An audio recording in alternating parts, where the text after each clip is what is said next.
લા આ 3-4 દિવસથી છે ને ખવાતું જ નહીં કાકા. કોણ લા? ખબર નહીં, આમ પેટ ભરેલું ભરેલું જ લાગે છે. આ જો ને ફ્રૂટ લાવ્યો છું, ફ્રૂટ ખાઉં છું. હા હું સમજી ગયો, આ કોઈ બીમારી નહીં. તને હજુ આવું 10-12 દિવસ થશે. કેમ? આ પાછલા જન્મનું કોઈએ તારું શ્રાદ્ધનું કર્યું હશે ને, હે તારા નામનો કાગવાસ નાખ્યો હોય એટલે એવું થાય લા, પેટ ભરેલું લાગે. લાવો હતું હશે તમે તો કઈ પણ. તો હમણાંથી જ થાય છે ને. હા 3-4 દિવસથી. તો પછી એના કરતા લે આ હલવો ખાધો. હલવો કાકીએ બનાવ્યો? તો હું ખાધો. તો કોણે બનાવ્યો? મેં બનાવેલા. તમને હલવો બનાવતા આવડે છે? ઇન્સ્ટન્ટ હલવો લા. એટલે ચાના કપમાં 8-10 બિસ્કિટ નાખી દો ને એટલે હલવો તૈયાર લા. એટલે હોતું હશે, હવે તો કઈ હલવો. ખાને હવે મજા આવશે. ફ્રૂટ ખાઉં છું જો. ખા ફ્રૂટ ખા. એમાંય લોચો પડ્યો જો. આજો હું છે આ ફ્રૂટ નો બાઈટ લીધો ને તો કીડો નીકળ્યો યાર. જો જ્યાં દેખાય છે કીડો.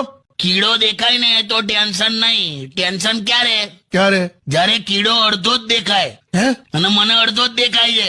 હે ત્યાંથી ખવાઈ ગયો. હં? ના હોય યાર. તું જાઓ ક્યાંય હું આ પૂરું કરું છું. કેવો લાગો વિડીયો ફ્રેન્ડ? વિડીયો સારો લાગે તો લાઈક, શેર અને કોમેન્ટ કરજો અને મારી ચેનલને સબસ્ક્રાઇબ જરૂર કરજો.